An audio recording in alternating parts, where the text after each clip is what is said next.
Biggie Smalls and Diddy are best friends. They've been friends for decades and watched sports together. Every night they've dug deep and gone on crazy adventures. Also, Ashton says he can't ever tell the stories he has about Diddy.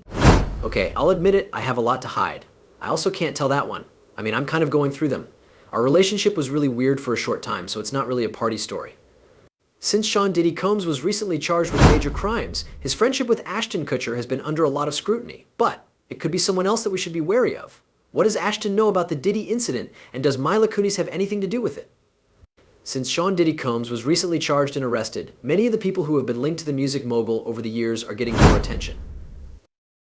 One of the names that comes up most often is actor Ashton Kutcher, who has been friends with Diddy for a long time and has been to many of the rapper's famous white parties. Kutcher has been open about his friendship with Diddy, but he hasn't said anything about the more troubling parts of Diddy's life, which has led to questions. Since Sean Diddy Combs was charged and arrested, the focus has shifted to many of the famous people who went to Diddy's fancy white parties. He has a long history with Ashton Kutcher more than anyone else. The star has talked about those parties and what he won't say in public. So new claims are coming up again, along with some scary new clips. In the interview, Kutcher has a hard time giving specific stories about Diddy's parties. He chooses to talk about going for a run with Diddy instead. There are signs of Diddy's controlling behavior even in this story that seems innocent at first. Even though this small exchange was meant to be funny, it shows that Diddy cares a lot about how things look and who has power. Cogs has been friends with Kutcher for decades. In fact, Kutcher was interviewed by Sean Evans of the station First We Feast while they were eating spicy wings on Hot Ones a few years ago. Evans asked Kutcher how he met Cogs and about Cogs' famous parties. I also can't tell that one, like really going through them. It was really weird how we were dating. We became friends right away. We used to hang out and watch games together. I told him I was going for a run, and he came over. He says, sure, let's go for a run. He comes over to run. Around the middle of the run, he says, hey, I'm out of gas right now, but there were a lot of cameras around us at the time. And he tells her to slow down, but not look like she's slowing down. He had to look. There's no way I want it to look like I can't finish this. He was going crazy. That was the end of the run. Once he was so mad that he lost that run that he chose to run the New York Marathon the next year. So he started training right away for the New York Marathon. That's cool, bounce back. He really can't lose. That, like, even when he's that close to being humble. He went out and ran the New York Marathon after it turned into a driver. Even though this story may not seem important on its own, the new accusations against Diddy make it more troubling. People have a different view of Diddy's white parties now that more troubling information about what may have happened behind closed doors has come to light. These parties were known for being expensive and exclusive. Diddy used to be known for being loud and brash. He seemed like a fun-loving guy who would throw great parties, like the now famous White Party. But since he fell from power, many people have sued him, saying that bad things were happening behind the scenes. The government's main case against Diddy is based on his alleged freak-offs, which were elaborate and produced sex performances that Diddy planned and directed. However, Cassie first talked about the freak-offs in her federal civil lawsuit, which was filed in November of last year and was settled the next day. The lawsuit says that Diddy would randomly ask Cassie if she knew of any male sex workers who were available for freak-offs vows. She was then supposed to help him find and hire them. The suit went on to say that while they were dating, the mogul would demand AFO once a week, which would usually happen in a hotel room. Diddy is said to have paid to have male sex workers flown to him, which could be in any city in the US. And he would need Cassie and his staff to help him make these plans. He is charged with crimes by the federal government. When they checked his homes during the raids, they found drugs and more than 1,000 bottles of baby oil and lubricant. In her lawsuit, Cassie said that Diddy's helper, who also set up the free rides, would put baby oil and Astroglide in the hotel rooms, and Diddy always gave her and the sex workers a lot of drugs like ketamine, cocaine, ecstasy, and GHB. According to her claim, she would often get so nervous before the fuzz that she would almost pass out, but Diddy would still make her feel bad about not playing for him, and if she didn't want to take part. Someone was angry and hurt her. Because of this, Ashton Kutcher's links to these groups and his friendship with Diddy have been closely examined. There is no clear proof that Kutcher is involved with any of the illegal activities that Diddy is accused of, but his silence on the subject has made people more interested. This is really based on reports. Since I haven't seen it happen myself, I can only say that it's been I guess you could say that they have a jokey and somewhat bro-like relationship. They are buddies, they've been good friends, they've gone back and forth with each other, and it's kind of a typical, almost typical celebrity, young celebrity, bro-type relationship. We may have reached the end of that, though, since we haven't heard anything from Kutcher yet. They probably won't because of how things have turned out here. Along with new questions about his relationship with Diddy, Kutcher has also gotten a lot of bad press for supporting Danny Masterson.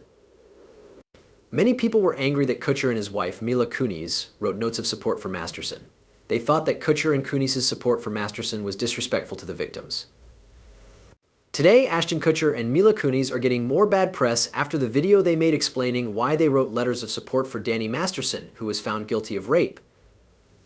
People didn't like that the stars called their ex-co-star a role model, and most people agree that the video didn't help. We know how painful it is. Ashton Kutcher and his wife Mila Kunis are getting a lot of bad press today because they apologized for the character letter. They were saying that Danny Masterson, the star of that 1970s show, was a great example of a caring bigger brother.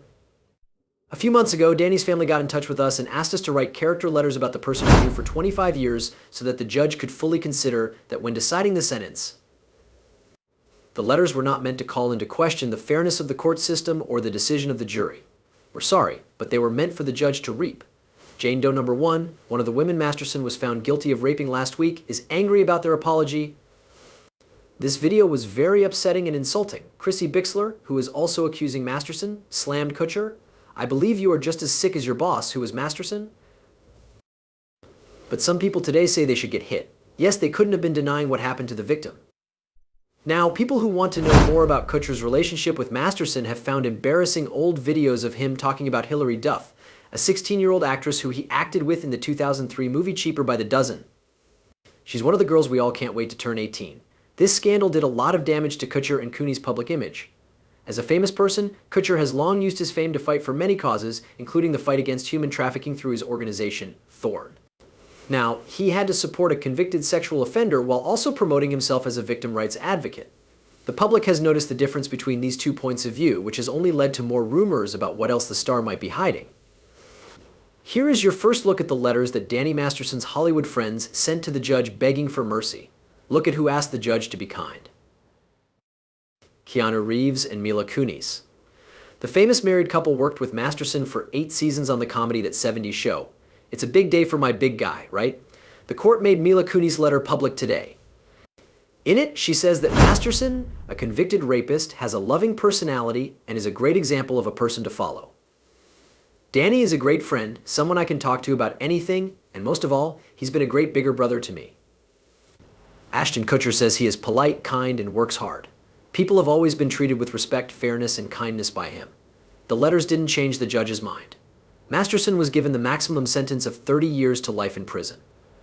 She told him, "Your actions were illegal, will have to come to terms with their consequences now." With Diddy's arrest and the FBI reportedly investigating further ties to his alleged criminal activities, rumors about the impact on Kutcher's personal life are beginning to swirl. Although Kutcher hasn't said much about the Diddy scandal, some reports say that the actor may be worried about the possible consequences of his longtime friendship with the troubled music mogul. Taken aback? Still haven't heard from him? I'm not totally shocked. I believe there are many people who have worked or interacted with Diddy over the years who are afraid to speak out. I think that's because of many things. One of the major reasons is that they want to know what this kind of company will do for their public image. I think that a lot of famous people depend a lot on how they look to the public. And that can cost you money and cause you to miss out on chances. If they come forward and support him or try to explain some of his actions, some brands might not want to work with you. There's that. But I also think that a lot of people are probably hesitant to be called, even as witnesses, even if they didn't do any of these things and could give information. I think a lot of people are afraid to say that because it means they will be seen and responsible in a lot of other ways. Do you think that what happened with Danny Masterson changed anything? I'm sure it did. While Ashton Kutcher and Mila Kunis are married, they wrote letters publicly backing Masterson. In the letters, they talked about how great they think he is as a person. A lot of people were angry at them for that in public, especially since Masterson was accused of rape. Anyway, I think they learned something from that, which is why he's maybe not saying anything about this. It's not clear if Kutcher will talk about his relationship with Diddy in public, but his silence hasn't helped stop the rumors. Kutcher may get more involved in the scandal as it develops because of how well known he is and his past relationship with Diddy. Now this is where things get creepy. I won the MTV Movie Awards. That's it for the party tomorrow. Yes, still to come. Are you going to the party after? Yes. Oh no. Eek. Oh no, yes. Go Ash. And Ashton is smiling and laughing. I'm a savage, I am. Oh no, I'm a wild animal. I'm going to get everything I want. I need to get everything I want. It's really creepy, man. After that bikini models by the pool, Ashton Kutcher changing his mind. By the pool, there were some pretty women. There's video. I think we've shown this before. He was one of the hosts of this white party, and here they are all together. I took a lot of video and then played around in the pool. She is trying hard not to fall into the pool. There are a lot of chairs outside and everyone has to wear white. This looks like most of them. This party would be awful for me. They're there anyhow. These are the women who really went to the party, even though Ashton is making things up.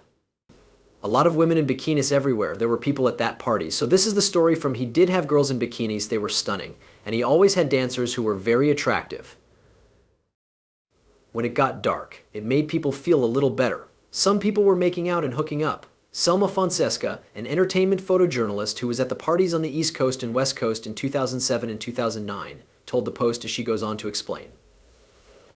At the time, she remembered that people were gathered around Diddy's Bel Air mansion pool when Kutcher, who was very famous at the time and had just started dating Demi Moore, jumped on a swing and started crossing the pool. Kutcher seemed to be the life of the party. There are bigger effects of this situation than just Kutcher's personal life. The entertainment industry is already reacting to Diddy's possible statement, which could bring other famous people in Hollywood to light. Should Diddy choose to name names in order to lower his own legal risk, it's possible that more famous people will be linked to the incident. Kutcher has been a big deal at Diddy's events over the years, so his name could be used in future stories even if he wasn't directly involved in any of the alleged illegal activities. What is being said is awful. How did these things go on for so long with so many people involved and no one calling the police? That was my first thought. The indictment says that these were well-planned acts of sexual behavior with drugs that happened in hotels and other places. They would keep going for days. Baby's oil was brought in sometimes. It is said that IVs were given to the victims to help them recover from the physical work and drug use that their doctors were participating in. Someone else must have known this. What about the hotel staff? What about everyone who took part? And only until Cassie spoke up. Did this start to fall apart? And good job, Cassie.